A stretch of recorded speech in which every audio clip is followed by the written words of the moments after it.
Hey guys, welcome back to my YouTube channel. Barcelona today defeated Osasuna 1-0 in match week 20 of the La Liga season. And yeah, you guys know what time it is. Let's talk about this game. I am once again, which is kind of par for the course for Barca to make me feel this way this season, I am once again left unsatisfied. I feel like this performance was underwhelming once again.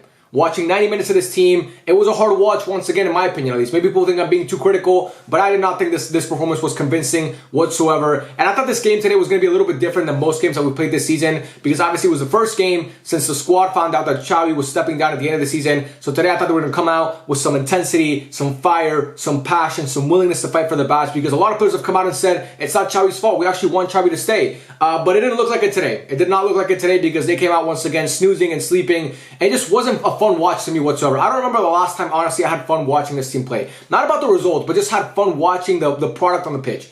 It's just really, really poor in my opinion. I don't like what I'm seeing whatsoever. There was some good in this game. There was some bad. The bad, obviously, Ferran Torres, prayers to him. He goes off in the 8th minute with a hamstring injury, and it looked like it was really bad because he was crying coming off the pitch, like sobbing. Not just crying a little bit. He was sobbing coming off the pitch. And, you know, hamstring injuries are ones that take a while to heal, and you can't really just play through it because it's a really painful injury. So Ferran Torres might very well be out for the rest of the season, which I hate to hear, because obviously I hate to hear it for him as the person, because he's been a guy who was much maligned by us, the fans, prior to the season starting. I was actually one of the guys saying, send him to Valencia. I don't want to see him on the team anymore because he had been so bad over the past 2 years since he first came in. And this season, he became the shark. He changed his mentality, and he's been one of our best players this year, one of our most inspiring attackers. Every time he plays, he makes something happen, in my opinion. And to see him walk off the pitch like that, it's truly heartbreaking stuff, man. My heart hurts for Ferran Torres, because this is a guy who I know how much he loves this club, and I know he gives it his all every time he's on the pitch. And, you know, he was finally, like, obviously he's finally in the good graces with the fans, which makes me really happy. And also because it also adds to our litany of injuries that we've suffered in the attack. Obviously, Joao Felix got hurt a couple weeks back. He's going to be out for an extended period of time at this point. Rafinha's still hurt.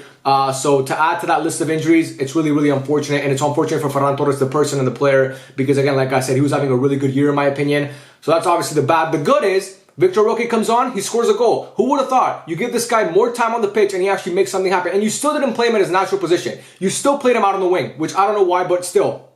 Makes a great run into the box. Joao Cancelo plays that great ball. And what a goal from Victor Roque. The kid was so happy, man. I was so happy to watch him. He didn't even know how to celebrate, bro. He was jumping up in the air. He was sliding. He had no idea how to celebrate because he was so happy. And I was really happy for him as well. I was so happy to see Victor Roque get his goal. A beautiful header, by the way. That run that he makes, amazing, amazing. So I'm so happy for Victor Roque. The second he came on the pitch, and like the 62nd minute, he came on for Fermin Lopez, which I didn't like that sub at all. But that's obviously, actually, no, let's talk about that right now. I didn't think he should have come on for Fermin Lopez. I thought Fermin Lopez, his first touch today wasn't really great, but he was making some really good runs into the box. There was a run that he made in the first half that Lamine Yamal passed him a beautiful pass, and he couldn't really finish it the right way. The ball just ended up going backwards. But I mean, he made a great run. Again, his first touch today wasn't great, but I thought Fermin Lopez, when he came on, he actually provided a lot for the team, which is why I want to see him play a lot more. Like, especially now that Gavi's hurt, we should see Fermin Lopez get a lot more minutes, but for some reason we don't. But anyway, I just want to get that out of the way. He comes in for Fermin Lopez in the 62nd minute. He scores a goal. He was making a bunch of great runs. He was everywhere on the pitch. He almost had an assist to Lewandowski, but he was marginally offside, and he also forced a red card. The Osasuna player was grabbing him because he's so dangerous to get him behind, and he gets the red card. And you know what's crazy? Osasuna actually looked much more threatening after they went down to 10 men. It was wild, man. We actually, after we scored the goal, we had like a 5-minute period where we looked really good, and then Osasuna just kept piling on the pressure, and they almost scored a couple times in the last 20 minutes. But that's really Barcelona. That's Barca for you this season, man. We can't play a good stretch of football. Like, we can't go. This is what I'm gonna say. We can't go more than 20 minutes with playing good football. It's either like we play good for like 15 or 20 minutes, and then it stops, and then the other team comes back and starts piling on the pressure on us, because we can't play 25, 30 minutes of good football because we haven't done it all year. We have not done that all year, and today was no different once again. But yeah, that's the good to me. Victor Roque comes on, scores a goal. I was so happy to see him come on. I'm so happy for him. That's the first of many, in my opinion, because this kid to me is going to be a great player for years to come. I'm so happy he got in the game. This is what happens when you play the kid. Play the fucking kid and you see what he does. He scores a goal. Unlike that other fucking guy, Lewandowski, who played the whole 90 today. Oh, by the way, the other good thing, I forgot to mention it, we kept a clean sheet. After conceding 4 against Villarreal and conceding 5 against Villarreal and 4 against Bilbao and 4 against Real Madrid, we finally kept a fucking clean sheet, which I'm super happy about. The defense looked really good today. But anyway, back to shitting on Lewandowski. Lewandowski, once again today, played the whole 90 minutes. Why? I don't know why. This guy is so fucking annoying. And today was actually one of his better performances, by the way. His first touch is terrible. He's so fucking slow. He can't finish. He doesn't pass the ball. He was so eager to get his goal at the end of that game. He completely forgot that he had teammates. And this is the same guy who consistently bitches and moans when he doesn't get the ball. Lamine Yamal had a chance in that first half where Fermin Lopez passed the ball out on the right-hand side, and Lamine Yamal shot on goal because he had basically a one-on-one with the keeper at that point. You have to shoot on goal at that point. And Robert Lewandowski was mad because he didn't get the ball while he was covered by two players. He wanted to get the ball while being covered by two players, and Lamine Yamal had basically a one-on-one with the keeper. And he's crying and complaining to a fucking 16-year-old. What are you doing, man? Why does Xavi keep playing? When I saw the starting 11 today and I saw Robert Lewandowski's name on the team sheet, I almost had a heart attack. Honestly, I almost had a heart attack. I almost dropped to the ground and died.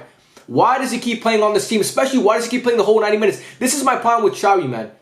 He's not good enough. You're already leaving at the end of the season, and this season is basically done for us, man. I'm not trying to be pessimistic, but we know we're not winning the Copa del Rey. We literally can't. It's impossible because we're knocked out of the competition, and none of us expect us to win the UCL. Even the most optimistic Barca fans, none of us expect us to win the UCL or La Liga because we're really behind in both in the La Liga and the UCL. There's a lot of good teams in Europe that we're not really at their standard right now. So just experiment. Why keep playing fucking Robert Lewandowski, and why play him even worse 90 minutes? The guy is washed, man. He's not 2020 Lewandowski anymore. He still thinks he's 2020 Lewandowski because every time he gets the ball, he puts blinders on and wants to shoot on goal every single time. But he's not that guy anymore. So stop playing him, please. He's not good enough anymore. I'm sick of seeing him on the pitch. Put Victor Roque in at striker. Put Lamine Yamal on the right, and put fucking, I don't know, Firmino on the left, or figure something out. Put Marguillo. Figure something out. Experiment with something. But enough of playing Robert Lewandowski. I'm so sick and tired of hearing it. It's honestly an eyesore seeing this guy play. And his attitude on the pitch is a brat. He's such a brat on the pitch. But anyway, I wanted to get that rant out about Lewandowski because he really pisses me off. Moving on to some of the other players, I thought Araujo played really, really good today. He looks like he's a little bit like injured, like in a sense, because he looks like a little bit, he's like grimacing sometimes coming up and down the pitch. So he's probably dealing with a knock. But again, today he was really, really good in my opinion. Made a lot of big tackles. Koundé was really, really good today. The whole defense actually was really, really, really good today. Cubarsí is, I mean, he's a stud, man. What a player. What a player he is. I was hearing on the broadcast in Spanish, they were talking about how Cubarsí, like Chelsea might be interested in him and Man City might be interested in him. That can never happen. This man must stay in Barcelona for the rest of his career because he's going to be a great talent. I say this a lot. I don't use this term lightly because I've said it with Lamine Yamal and a bunch of different Barca players, but he's truly a generational talent. His confidence and his poise and he's so assertive out on the pitch for being 17 years old. It is amazing, man. It is amazing to watch that kid play. And I hope he stays with us for the next 15, 20 years because he's that good. He's not 20 years. That's a little too long. But for the next 10, 15 years because he's that good. He's that good. And also Cancelo today with the assist to Victor Roque had a really, really good game. I kind of got scared in that second half where he had like a little run that he made. But then he was grimacing. But it turns out that he's fine. He finished the game. And yeah, man, Frankie de Jong was dropping a little bit deeper today, obviously playing as a DM role because we still don't have a DM, even though Xavi wanted to bring in Romeo. We brought in Romeo for Pedri at the end of that game. But anyway, Romeo didn't do that bad when he came in. I'm not going to shut on Romeo too much today because he barely got any playing time. But Frankie de Jong was dropping deeper, receiving the ball right there, trying to progress the ball forward. I think he did a really good job. Gundogan was playing a little bit more advanced today as well. In that first half, I didn't really, holy fuck. I'm sorry about that. I didn't really like the way that Gundogan was not kind of getting that many touches of the ball. And I thought later on in the second half, he started becoming more he started incorporating himself more into the game. And I liked that a lot. And yeah, man, that's pretty much, I don't have much to say about this game because it was a really uneventful game. Like I said, that first half was a snooze fest. Iñaki Peña today didn't fuck up the game. Props to him. He actually played like a decent keeper because there wasn't really many shots on goal.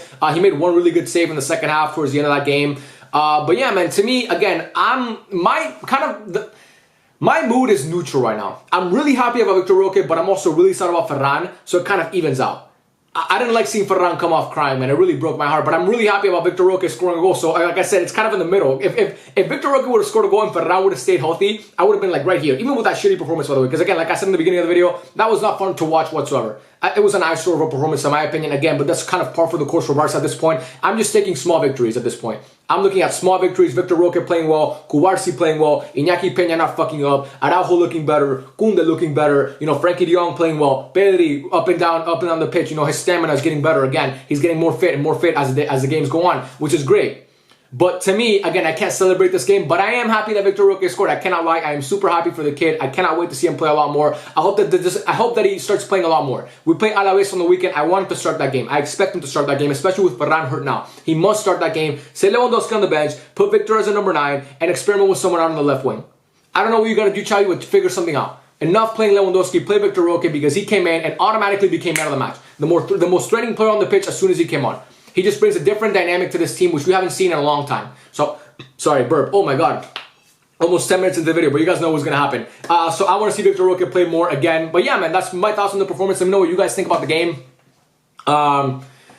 I think next season is going to be better, man. I think these players are building on something this year. I think with a new manager, a fresh voice, this team is really going to get better next year. I'm really optimistic about it because I see the talent on the pitch. I see what we're trying to build right now with these players, and I know that they're all going to come good at some point. Some of them already are good. I mean, Pedri's already amazing. I think, obviously, Lamine Yamal, the kid is so good, man. He's so fucking good. He's 16, and we're playing him a lot, which I don't like because I don't want to risk him getting injured and becoming a new Pedri, where you play him so much that he kind of just like, before he even reaches the age of 22, he's already dealing with a lot of long-term injuries. I don't want that for Lamine Yamal whatsoever, but I am super happy to see this guy and seeing the way that he's evolved into the footballer that he is today, because he is amazing, man. He is such an amazing player, and I cannot wait to see him play more in the future, and I can't wait to see what he becomes. Kubarsi, the same thing. Victor Roque, the same thing. Fermin Lopez today, I thought was really, really good again. Another La Masia talent. I'm super happy to see Xavi trusting the La Masia kids and the young kids on the team, even though I would like to see him trust them more, but still, you take what you can get at this point with Xavi. He's not going to be perfect. No manager is, but Xavi's a little bit less than perfect in my opinion. But anyway, not to shit on Xavi right now, because today, I mean, again, I don't think his subs were perfect, but again, he didn't do a bad job.